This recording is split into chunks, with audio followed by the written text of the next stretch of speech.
Hi everyone, welcome back to Katarina's Garage. My name is Katarina Lloyd, and actually, as you can see, well, I'm at an auction. This auction is an auction I've bought some stuff at in the past, and who knows, we might be buying something that's in behind me. You can kind of see it back there. It's a foxbody Capri. Now, it is a little rough, but it's not too bad. But let's go do a tour of some of the vehicles here and see what's what. So this is a 1980 Mercury Capri. So these are actually a 1 year only, and technically 79 through 82 are 1 year onlys, and after that a lot of them are 1 year only for the most part. But under the hood here we'll see a 2.3, right? And unfortunately, like, the rad is not properly in place because it's been kind of bashed in down there, so what happened was, when they were pulling it out of wherever it was, instead of doing it properly, like from the K-member, they decided to pull down there. So that's just bent up. Now, you can honestly unbend it. It takes a bit of work, but it's not too bad. But what's interesting is this is not just a 2.3. It's a 2.3 turbo. So they didn't produce a lot of power, but actually they were technically faster than the V8s that were available, which, bear in mind, the 302 was not available from 80 to partially through 82. Only the 255 V8, so it didn't really take much.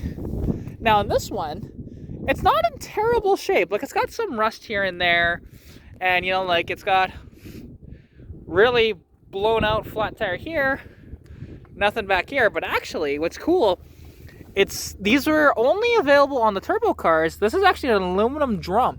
So it's steel core, aluminum here, and then it actually has a steel liner in that.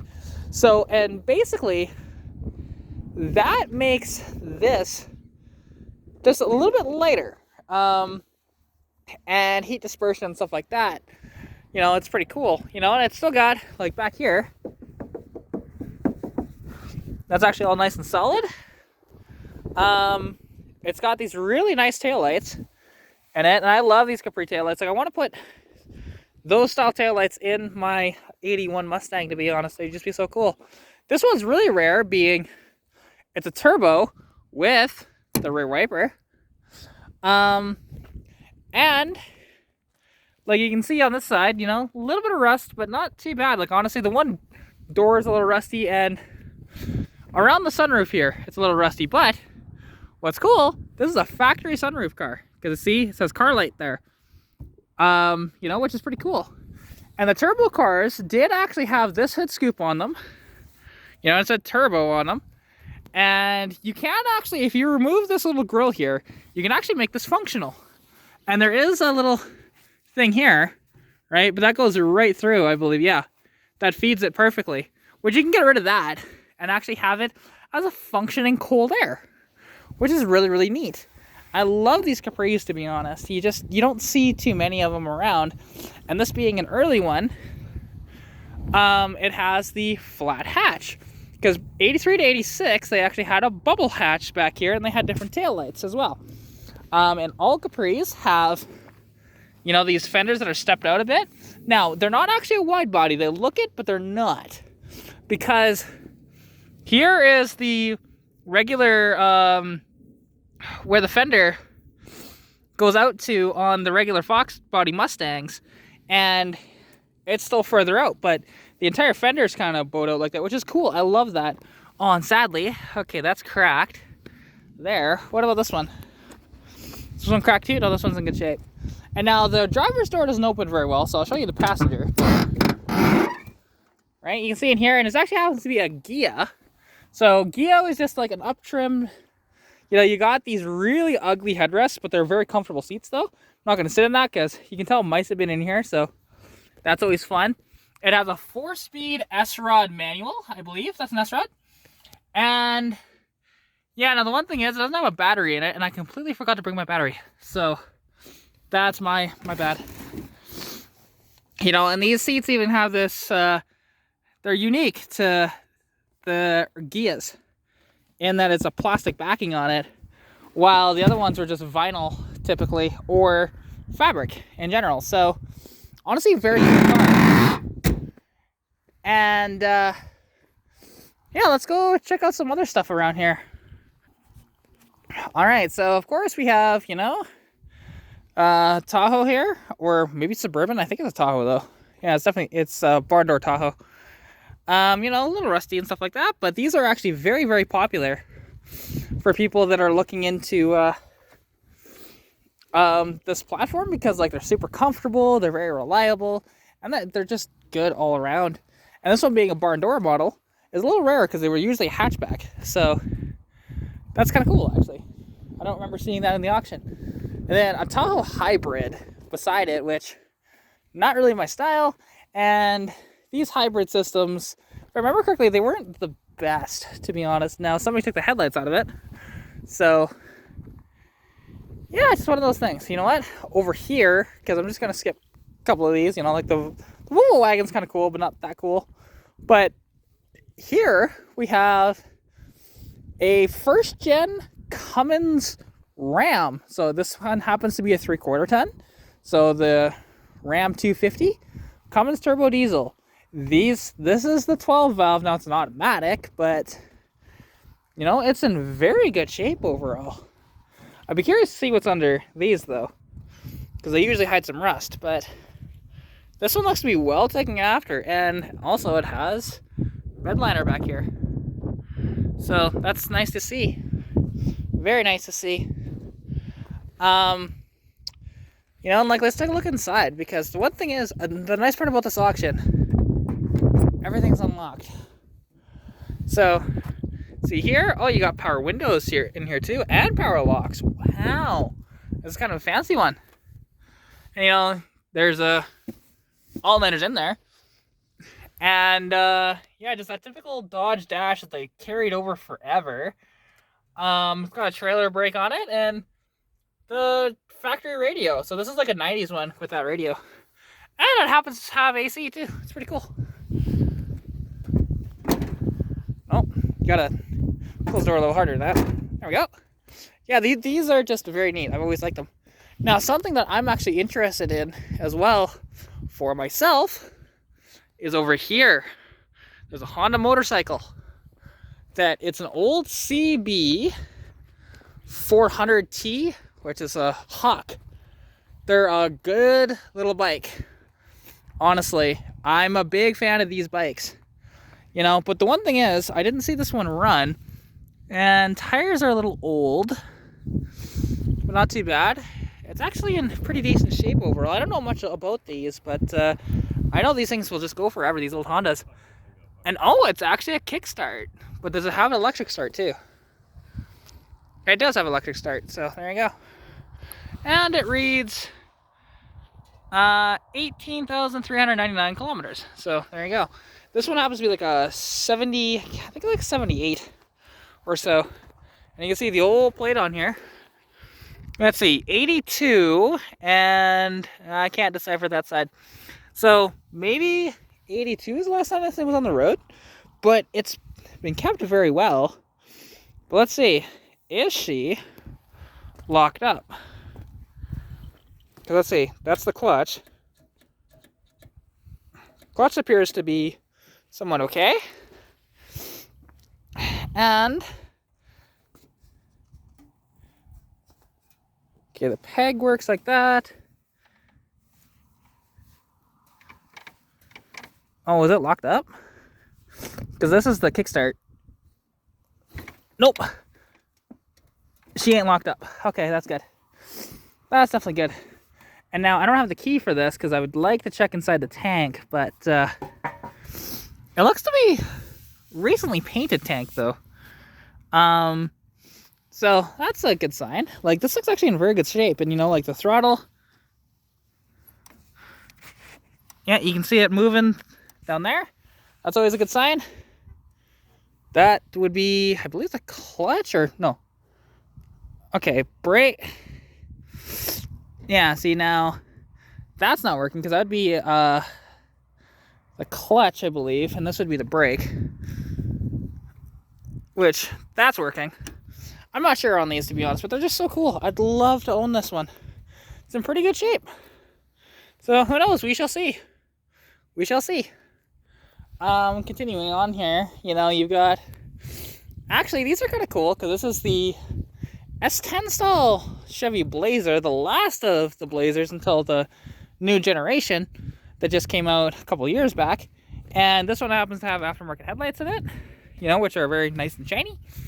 This one happens to be a two-door, which is kind of rare. These, I think, exclusively just had 4.3 V6s. You can have them as a stick or an automatic, which this one is an automatic. Okay. You know, but it's actually in pretty nice shape, and it's got a Pioneer deck in it and all that different stuff, right? Stuff you just look at. You always look at like the condition of the seats and everything and how wore they are, and, you know, check for rust, what the mileage is, that sort of thing when you're looking at these old vehicles. And you can tell that it was detailed a little bit, at least, because these tires are very shiny. So before it got brought in here, so they tried to dull it up a little bit. You know, it was very, very cool. And these are very, very dependable, and they're pretty good off-roaders, actually. So, you know, especially when they have the stick, but mostly automatics, though, you'll find. But if you happen to find a manual, it's definitely worth picking up. Continuing on here. You know, it's interesting. Something you don't see that often, but this one's just destroyed, is a Hyundai Tbrun. This was Hyundai's sort of sports car at the time. This is before they made the Genesis, and then Genesis became its own brand afterwards. But these are actually, when they're not destroyed like this one is, pretty good little cars, honestly. They're quite fun. They look pretty decent, and there was two different generations. This has to be the facelift model, and the facelift basically made it so that it had individual headlights instead of two headlights instead of four individual headlights, like that. So it is pretty neat. Just too bad it's just hammered, because like the airbags went off too. Let's carry on here. Now here's something you don't see very often, and it's kind of cool. It's one of the last American wagons. So this happens to be the Ford Taurus wagon, right? They're not really special in any way. To be honest, they didn't, like, it would have been cool for like the SHO if they would have built the wagon portion. And all interesting. So this is actually the one I find a little more boring, but it's just I can't remember if this is the pre-facelift or after facelift. I can never remember. But these, you know, they would have had the Ford like 3 liters and stuff like that in them. Very dependable, very good vehicles, and it's just kind of cool to see a wagon around, you know, because SUVs replaced all of these wagons back in the day, and it's just quite disappointing. Here we have a little Neon, which this is a Chrysler Neon. It's a little later of one, I think. Actually, no, this is an early one. Now, too bad it wasn't a two-door, because the two-doors are kind of cool. And this one's like, it's just, the paint is baked bad, you know. Inside, yeah, it's just an automatic. The manuals are better, but the automatics are pretty good. This one has 228,000 kilometers on it. You know, which, for these, actually, it's not too bad. Now, these are just like throwaway cars built by Dodge and Chrysler. Because, interestingly enough, the Neon actually could be had as a Plymouth, a Dodge, or a Chrysler. So, and some of them, like this one, has the little spoiler on the back. They also built a really badass version of these from Dodge, only called the SRT4. They had a 2.4 turbocharged. They had about 240-ish horsepower, and they were quite badass. This is not one of those. It's probably like a 1.8 naturally aspirated, making maybe like 110, 120 horsepower. But very dependable and good little cars, honestly. You know, people kind of hate on these, but they're honestly very good vehicles. Like, I do enjoy them quite a bit. Here, again, we have another barn door Tahoe. Just like the one that was over there. Almost identical paint scheme, too. You know, it's a typical rust and whatever else it has, but not too bad. And again, it's a barn door model, too, so... You know, it's pretty good. And like, and that's the thing. These could have, usually had either a 305 or a 350 in them. So like the 5 liter or the 5.7, but you could have them with other engine options as well. Here we have an Eddie Bauer Bronco. Now this thing well, it's not mint. It's decent. These headlights, actually, that looks a little burnt, to be honest. What's this coating on it? I don't know what that is. It's almost like really bad tint or something that's on there. But, you know, the bumper's in pretty good shape, actually. And, like, that's the one thing you always want to check on these old cars is, you know, what's the condition of all the parts? You know, and these Broncos, they were always 4x4. And what's cool, because I believe you can remove this back cap here, and you can actually have it topless on the back. Not necessarily up here. That was much earlier in the line, but, you know, and you got these leather seats that will be very comfortable, actually. It's quite dirty, and I don't see if the key is in it, is it? No, it's not. The key's not in it. Some of them have the keys in it, some of them don't. But it's pretty cool, and this actually has the rear window that you can roll down, which is neat. You know, got a bench seat back here. This is back when they were quite, like, this is the last generation of the Bronco before they reintroduced it just, what was that, like a year ago? So, very cool, honestly. I do like those a lot, but this one, like, has some rust and stuff like that, so something you have to pay attention to. You know, there's a Ranger, there's a Wrangler, but here is something you never see. I don't know much about these, but this happens to be a BMW 545, I believe, sedan. These were like the executive sort of, you know, luxury sedans that you can get back in the day. Now, these wheels are not the original wheels. I believe these are off of like an E46 BMW, which is much later, and that's like the 3 Series, I think. I could be wrong on that. Not the original windshield, because it's a PGW windshield. So I don't know what would have been the original, but I know it wasn't PGW. So it has a sunroof in it, which is cool. You know, and it's got a little bit of rust. Like, there's a little bit of rust there, and there's probably rust back there too. But overall, not too bad. And this thing came, it came from Wyoming, so it's an American car. Oh no, it's a Canadian spec, or it's a European, because that's kilometers only. There's no miles on there. Is this a Euro spec? I don't know for sure, and somebody would have to let me know on that, because I'm not as familiar with these cars as some other people are. Now, this is not a stock spoiler, because you can tell the stock spoiler would have been out to here. This is probably off of a later, like, 3 Series, or maybe even another 5 Series, but it's cool. Now, if this is unlocked, I should be able to. Yep. There you go, and like, there's stuff back here. I don't know what all this stuff is. Like, this is, what is this? It's like an armrest in a truck. I don't know why that's in here. Some other miscellaneous crap back here. Like, I don't know why people don't just clean out their vehicles beforehand. Although, those are trunk struts, or maybe hatch struts. BMW hatch struts back here. And there's a jack and a couple of headrests. So, which headrests are not missing inside, so I don't know why it has that stuff, but hey. It's pretty cool. Pretty cool. And this is back when BMWs were actually very, very reliable. And like the 80s and early 90s are some of the best ones, and even earlier than that, because after, you know, when they came into like the early 2000s, when they came out with the E46 BMW, they got a lot less reliable. They just overcomplicated them, to be honest. So yeah, it's just kind of a problem, but oh well, it is what it is. And to be honest, there's not really much else that I really want to showcase here. But yeah, although there actually is a Subaru Impreza here, which, you know, they're decent little vehicles and everything, but they do have their problems. This one happens to be what they consider the blob eye, you know, which I like the bug eye ones, which is just before this. And then they have one they call the Hawkeye, which is the last of this body style. And that's the most popular one. They were built in like 2007-ish. This is probably like closer to like a 2003, 2004, somewhere in there. So, pretty cool. They all had, what's unique about the Subarus is that they all have like these boxer 4s. It has 286,000 kilometers on it, so not too bad. But you know, it's actually in fairly decent shape. It's 2.5 RS. Who knows?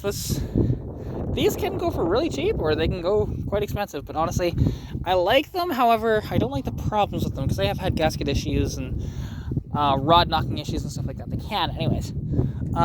That's more so with like the performance variants of these, but you know, you have to get like baffled oil pans and stuff like that. And even then, sometimes that doesn't work because Donut Media kind of proved that too. So, but overall, cool car. And then actually, right over here, one of the last Saturns ever built. So this is a Saturn Astra, which interestingly enough, it's just a rebadged, essentially Opel Astra, but you know, for the American market, because Opel hadn't been in the US or Canada for quite a long time. But these are actually very good vehicles, honestly. They're based on like, I don't even know if they're based, like if they're on the Cobalt platform or what, but I've heard that they're very dependable and they're a good looking car, honestly. Saturns had some of the best looking cars before they were axed by GM, and it's just so sad because they finally got their stride on and, you know, making the really cool cars, like even the Saturn Sky and stuff. But yeah, so anyways, oh, actually there's one more that I should show you guys because this thing is quite neat and you don't see very many of these around. Because here's a Mitsubishi Mighty Max, but as you can tell, there is no doors on it. Also, these are mid-engine, so you can see actually, there's the engine right there. This one happens to be, oh, it's only a 3-speed manual. That's interesting. But they're really neat, to be honest. They're very simple and they're small. So this is considered a K truck, which is KEI. Now these were so they're regulated in size and as well as power. Like they can only make a maximum of 66 or 67 horsepower, and they can only have a 600cc engine, and they can only be a certain width and a certain height and a certain length. So it's for tax reasons or like insurance reasons in Japan. So, and the batteries are always, it's interesting on these, they're always exposed down here. So, it's surprising that more of these don't just get nicked, to be honest. But yeah, overall pretty cool.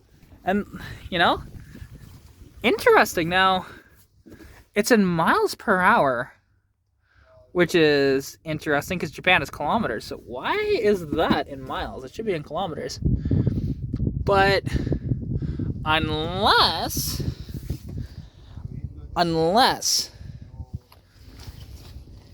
there were some US spec ones, which this might be. I can't tell for sure though, but there's the VIN down there too.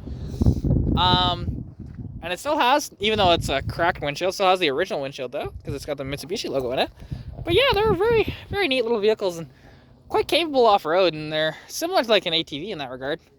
But yeah, very tiny tires and very light. Very, very light. Now this one, because I'm just trying to, yeah, no, okay, this is considered an industrial truck. So that's why it's got this thing back here. And that's probably why it doesn't have doors on it either. That is interesting. I've never even seen the non-Japanese ones. But yeah, it's cool. It's very cool. But yeah, so anyways, that'll about wrap up this video.